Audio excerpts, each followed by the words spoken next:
রাসূলুল্লাহ নিজে সম্মান দিয়েছেন মায়ের। খবরদার মাকে অসম্মান করবেন না, মাকে সম্মান করবেন, মাকে শ্রদ্ধা করবেন। আমার বন্ধুগণ, আলেম ওলামা পীর বুজুর্গদের জন্য হাদিয়া তো দেন, আপনারা কোনো নিষেধ নাই, দেন। হাদিয়া দেওয়াও সুন্নত, নেওয়াও সুন্নত, দিবেন, আমি কোনো নিষেধ করি না। কিন্তু আমি বলতে চাই, পীর বুজুর্গদের কাছে, আলেম ওলামাদের কাছে হাদিয়া দিয়া আল্লাহরে যত না খুশি করতে পারবেন, এই ডালিম বেদানার মৌসুমে বেদানা একটা ভেঙে নিজ হাতে যদি মায়ের মুখে তুলে দেন, আল্লাহর আরশ খুশি হয়ে যাবে, আল্লাহর আরশ আজিম খুশি হয়ে যাবে, আল্লাহ পাক খুশি হয়ে যাবেন। মায়ের খাওয়াও, বাপকে খাওয়াও, তোমার সবচেয়ে বড় পীর তিনি। সুবহানাল্লাহ, পড়ো সুবহানাল্লাহ। মা বাপ যদি একটু দোয়া করে দেয়, তোমার জিন্দেগির কাম শেষ। একটু বদদোয়া করলে জাহান্নামে যাবা। কোন পীর সাহেব বদদোয়া করলে জাহান্নামে যাবে এমন কথা নয়, কোন মাওলানা বদদোয়া করলে দোজখে যাবে এমন কথা নয়। রাসূল বলেছেন, হুমা জান্নাতুকা ওয়া নারুকা। মা বাপ তোমার বেহেশত, মা বাপ তোমার জাহান্নাম। মা বাপ যদি অসন্তুষ্ট হয় দোজখে যাবি, আর মা বাপ যদি খুশি আল্লাহর জান্নাতে চলে যাবি। সুবহানাল্লাহ, সুবহানাল্লাহ, সুবহানাল্লাহ। মায়ের পায়ের তলে তোর বেহেশত। আমরা পুরুষ, আমাদের গত বছরও বলেছি, আমরা পুরুষ, আমাদের পায়ের তলে জুতা। আমাদের পায়ের তলে কি? শুধু জুতা। আর আমার মা, আমার মায়ের জাতি যারা এই প্যান্ডেলে বসে আছেন, আমার মায়েরা বোনেরা, মায়ের জাতি যারা পৃথিবীতে, মায়ের জাতির পায়ের তলে আল্লাহর বেহেশত। সুবহানাল্লাহ। নারীর মর্যাদা ইসলাম দেয় নাই, কে দিয়েছে? আল্লাহ দিয়েছেন, আল্লাহ রাসূল দিয়েছেন। আমার বন্ধুগণ, হযরত বাইজিদ বুস্তামি, ছোট্ট বাচ্চা ছেলে, গভীর রাত্রে মা অসুস্থ, পানির পিপাসায় জেগে উঠেছেন। বাবারে, পিপাসায় শেষ হয়ে গেলাম, পানি দাও। ছেলে ঘরের ভিতরে পানি না পেয়ে বাইরে দৌড়াদৌড়ি করলেন। অনেক দূর থেকে পানি নিয়ে এসে দেখেন মা ঘুমায় গেছেন। পানি নিয়ে দাঁড়ানো, পৌষ মাস, মাঘ মাসের শীতের রাত, ফজরের সময় মায়ের ঘুম ভেঙে গেল। তাকিয়ে দেখেন বাইজিদ দাঁড়ানো, হাতে পানি থরথর করে কাঁপছে। জিজ্ঞাসা করে, বাইজিদ তুমি দাঁড়ানো কেন? ছোট্ট বাচ্চা বলে, মা পানি চেয়েছিলে তুমি গভীর রাত্রে, পানি ঘরে ছিল না, অনেক দূর থেকে আনতে হয়েছে। মা বলছে, ঘুমাও নাই কেন গ্লাস থুইয়া? বাচ্চা বলে, ঘুমাই নাই। তুমি যদি আবার পানি চাও, সময় মতো যদি দিতে না পারি, মা তোমার কষ্ট হবে। এই জন্য ফজর পর্যন্ত আমি দাঁড়ায় আছি, কখন তুমি পানি চাও। মা হাতের থেকে পানি নিয়ে পান করলেন। বাইজিদকে বিছানার উপরে আরাম করে কম্বল দিয়ে ঘুম পড়াইয়া দিলেন। হযরত বাইজিদের মা উযু করে ফজরের নামাজ পড়ে সিজদায় চলে গেলেন। চিৎকার মেরে কেঁদে বলেন, আমার রব, আমার আল্লাহ, আমি আমার বাইজিদের মা, আমি মা হয়ে বাইজিদের জন্য দোয়া করি। বাইজিদ আমার জন্য আজকে যা করেছে, আমি মা, আমার কলিজা ঠান্ডা হয়ে গেছে। আয় আল্লাহ, আমি বাইজিদের জন্য দোয়া করি, তুমি তাকে সুলতানুল আরিফিন বানাইয়া দিও। মঞ্জুর হয়ে গেল আল্লাহ পাকের কাছে দোয়া। আমার ভাইরা, আল্লাহ পাক বলছেন, খবরদার, আমার ইবাদতের পরে মা বাপ। আল্লাহর ইবাদতের পরে কারা?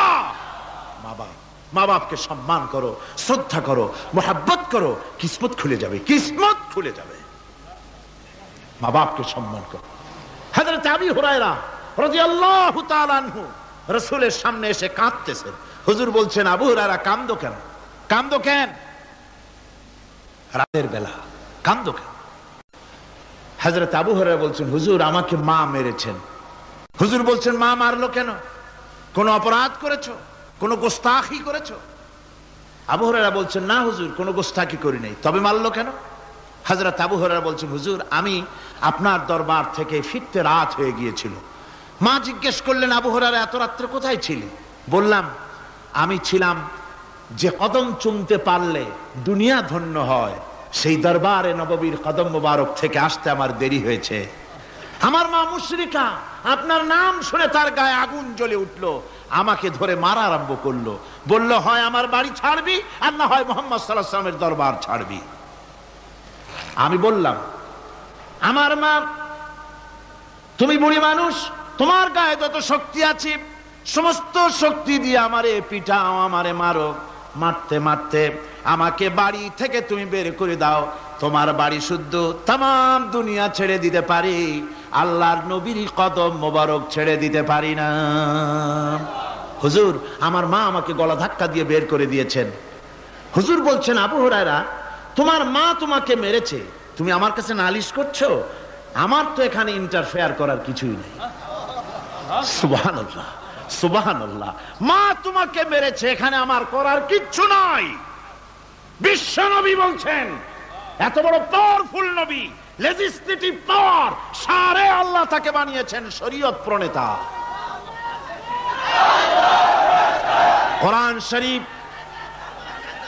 কোরআন শরীফে শুধু হালাল ও হারামের, হালাল এবং হারামের, বৈধ এবং অবৈধের সীমারেখা শুধু কোরআনই ঠিক করেন, রাসূলের জন্য আল্লাহ ছেড়ে দিয়েছেন।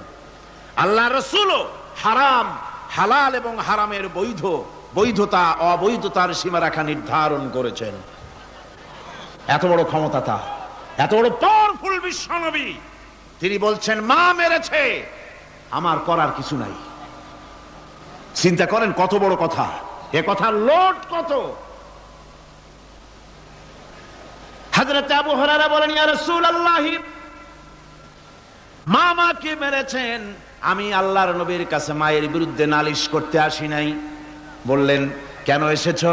হযরত আবু হুরায়রা বলেন, হুজুর এসেছি একটা কারণে, আমি জানি আল্লাহ নবী যদি আল্লাহর দরবারে হাত উঠায়া কোনো জিনিস বলে আল্লাহ রাব্বুল আলামিন সঙ্গে সঙ্গে মঞ্জুর করে নেন। হুজুর আমি এসেছি, মেহেরবানি করে দোয়া করুন আমার মাকে যেন আল্লাহ হেদায়েত নসিব করে দেন।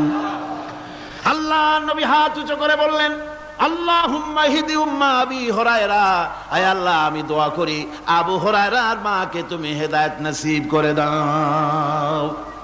রাসূলুল্লাহ দোয়া করছেন আর আবু হুরায়রা সমানে দৌড়াচ্ছেন। তিনি দৌড়াচ্ছেন, পিছন থেকে কয়েকজনে আবু হুরায়রার জামা টেনে ধরেছে, দৌড়ো। তাদের জানা আবু হুরায়রা খুব ভদ্রলোক মানুষ, কোন ঝড় ঝামেলার মধ্যে থাকে না, রাগ সাগ করে না, চিৎকার মারে না, দৌড় মারে না, এত ভদ্র শরীর, দৌড়ায় কেন? না জানি কোন বিপদ বুঝি ঘটে গেছে। পিছন থেকে জামা টেনে ধরে বলে, দৌড়াও কেন? হযরত আবু হুরায়রা জামা সাহাবীর হাত থেকে ছিনায় নিয়ে বলেন, জামা ছেড়ে দাও, আমাকে দৌড়াতে দাও। আমি দৌড়াইয়া বাড়ি যে দেখতে চাই, আমি দৌড়াই আগে আমার বাড়ি পৌঁছতে পারলাম না, আমি যাওয়ার আগে আমার আল্লাহর নবীর দোয়া আমার বাড়ি পৌঁছে গেছে, আমি এইটা দেখতে চাই। হযরত আবু হুরায়রা বাড়িতে গিয়ে দরজা নক করলেন, ভেতর থেকে আওয়াজ এলো, কে? হযরত আবু হুরায়রা বলেন, মা আমি তোমার আবু হুরায়রা ফিরে এসেছি। মা বলছেন, বাবা অপেক্ষা করো, দরজা খুলতেছি। হযরত আবু হুরায়রা বলেন, মায়ের গলার আওয়াজের ভিতরে শিরকিয়াতের কর্কশতা পেলাম না, মায়ের গলার আওয়াজের ভিতরে তাওহীদের গন্ধ পেলাম। আমার মনে হলো নবীজির নিক্ষিপ্ত তীর তার নিশানায় পৌঁছে গেছে। কিছুক্ষণ পর মা আমার বেরিয়ে এলেন, মাথা থেকে চুলের থেকে, বুড়ি মানুষ, সাদা চুলের ভিতর থেকে পানি পড়তেছে। মা বলল, বাবারে তোমারে মারার পর আমি বড় অনুতপ্ত হয়েছি, অনুশোচনা করেছি, আমি গোসল করেছি, মনে মনে ভাবলাম আমার ছেলে তো কোনো খারাপ জায়গায় যায় নাই, কেন তারে মারলাম? আমি বড় লজ্জায় পড়েছি তোমারে মেরে। ও আমার আবু হুরায়রা, আমি গোসল করেছি, পবিত্র হয়ে গেছি, জলদি করে আমাকে নিয়ে চলো বিশ্ব নবী জনাবে মুহাম্মদুর রাসূলুল্লাহর দরবারে। হযরত আবু হুরায়রার মা ঘোষণা করলেন, আশহাদু আল্লা ইলাহা ইল্লাল্লাহু ওয়াহদাহু লা শারীকা লাহু ওয়া আশহাদু আন্না মুহাম্মাদান আবদুহু ওয়া রাসূলুহু। আমার ভাইরা, মা বাপ সবচেয়ে সম্মানের জিনিস। আল্লাহর ইবাদতের পরই মা বাপের খেদমত করতে হবে। আল্লাহ পাক বলছেন, বান্দারে দেখ, মায়ের পেট থেকে আনলাম, মায়ের বুকের মধ্যে মহব্বত পয়দা করলাম, এত মহব্বত দিলাম তোর উপরে, যে কোনো বিদেশে যান, যেখানে যান, বাড়িতে ফিরলে পরে সকলে, ছেলে মেয়ে ভাই বোন সবাই দেখবে সুটকেসে আমার জন্য আনছে কি, সবাই চিন্তা করবে আমার জন্য কি এনেছে। একমাত্র মা সন্তানের মুখের দিকে তাকাবে কখন খাইছে সে। সুবহানাল্লাহ, সুবহানাল্লাহ। আমার বাসার মুখখানা শুকনা, তুই বুঝি আজকে কিছু খাইস নাই। বিদেশে যেসব সন্তান থাকে মা কাটা কবুতরের মতো ছটফট করে।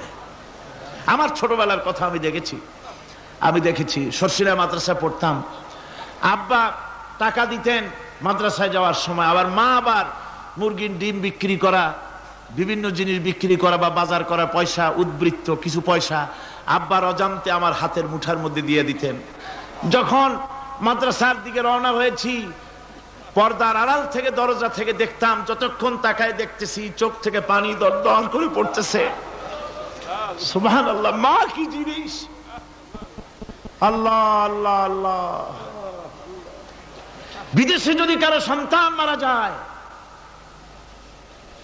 সবার জানার আগে কবি বলতেছেন, বিদেশে বিরাজ্য যার পুত্র মারা যায়, পশু পক্ষী না জানিতে আগে জানে মায়। মায়ের কলিজার তারে টান লেগে যায়, মা বুঝতে পারে আমার সন্তানটা নাই। আহারে মা! আমার বন্ধুগণ, মা যার বেঁচে আছে বেয়াদবি করেছেন, পাও ধরে মাপ নিয়ে নেবেন, পাও ধরে মাপ নিয়ে নেবেন।